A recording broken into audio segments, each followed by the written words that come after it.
Hello అండి, welcome back to our channel. నేను మీ సుభిక్ష. ఈరోజు మన వీడియో వచ్చేసి చాలా ఈజీగా పుట్నాల పప్పుతో హల్వా ఎలా తయారు చేసుకోవాలనేది ఈరోజు నేనైతే మీకు చూపిస్తానండి. ముందుగా స్టవ్ ఆన్ చేసి ప్యాన్ పెట్టుకొని అందులో 1 కప్పు వరకు పుట్నాల పొడిని అయితే తీసుకోవాలండి. దీన్నైతే బాగా డ్రై రోస్ట్ చేయాలి. మనకి పేస్ట్ అవ్వడానికి ఈజీగా ఉండడానికైతే దీన్ని బాగా డ్రై రోస్ట్ చేసి మనమైతే పక్కన పెట్టుకోవాలండి. ఇప్పుడు చూడండి, పేస్ట్ ఎంత బాగా పొడి పొడిలాడుతూ అయితే వచ్చిందో ఇలా ఉంటే మనకు సరిపోతుంది. ఇప్పుడైతే దీన్ని తీసి పక్కన పెట్టుకోవాలి. ఇప్పుడు ఒక మిక్సీ జార్ తీసుకొని అందులో 4 వరకు యాలకులు, కొంచెం షుగర్ అయితే వేసుకోవాలండి, లేదంటే అది పేస్ట్ అయితే అవ్వదు. ఇప్పుడు చూడండి ఎంత బాగా పేస్ట్ అయిందో. దీన్ని తీసి పక్కన పెట్టుకోవాలి. ఇప్పుడు మరొక గిన్నెలో 2 కప్పుల వరకు బెల్లాన్ని అయితే తీసుకున్నానండి. 1 కప్పు పుట్నాల పప్పుకి 2 కప్పుల బెల్లం, 2 కప్పుల వాటర్ అయితే తీసుకోవాలి. మనకు బెల్లం పాకం రావాల్సిన అవసరం అయితే లేదండి, జస్ట్ వాటర్ లెవెల్లోకి మనకు వస్తే చాలు. ముందుగా ఒక ప్యాన్ పెట్టుకుని అందులో 1/2 కప్పు వరకు నెయ్యి అయితే మనం వేసుకోవాలండి. మన దగ్గర నెయ్యి మొత్తం లేకపోతే సగం ఆయిల్, సగం నెయ్యి కూడా వేసుకోవచ్చు.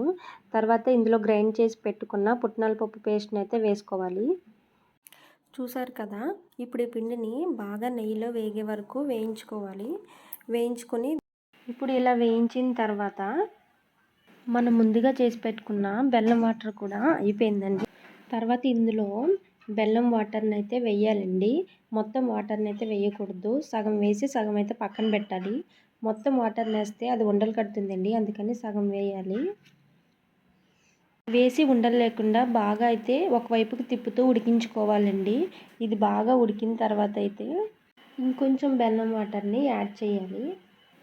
యాడ్ చేసిన తర్వాత ఒకవైపుకి బాగా మనం తిప్పుకోవాలండి. తిప్పుకొని ఫైనల్గా ఉన్న మనం బెల్లం వాటర్ని అయితే వేసేసి బాగా తిప్పుకోవాలండి. నేను వీడియోలో చూపించిన విధంగా అయితే మీరు ఒకవైపుకి బాగా కలుపుకోవాలి.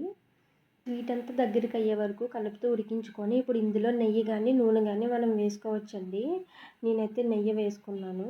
నెయ్యి వేసుకొని బాగా కలుపుతున్నాను.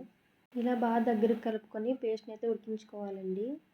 ఇప్పుడైతే మనం కొంచెం యాలకుల పొడి, చిటికెడు ఉప్పునైతే వేసుకోవాలి. వేసుకొని మరలా కలుపుతూ అయితే మనం ఉడికించుకోవాలండి. ఫైనల్గా అయిపోవచ్చింది, ప్యాన్కి కూడా అంటుకోవట్లేదంటే స్వీట్ అయితే ఇంకా మనకి రెడీ అయితే అయిపోయిందండి. వెరీ టేస్టీగా ఉండే పుట్నాల పప్పు హల్వా అయితే ఇప్పుడు రెడీ అయిపోయింది. నెక్స్ట్ స్వీట్ని గరిటె తీసుకొని దానికి నెయ్యి లేదా నూనె రాసుకొని చిన్న చిన్న బాల్స్లా అయితే వేసుకోవాలండి. చూసారు కదా, సాఫ్ట్ మైసూర్ పాక్ లాగైతే ఉందండి. చాలా అంటే చాలా టేస్టీగా ఉంది. తప్పకుండా మీరు కూడా ఈ హల్వాని ట్రై చేసి చూడండి. చాలా ఈజీగా, చాలా టేస్టీగా అయితే ఉంటుంది.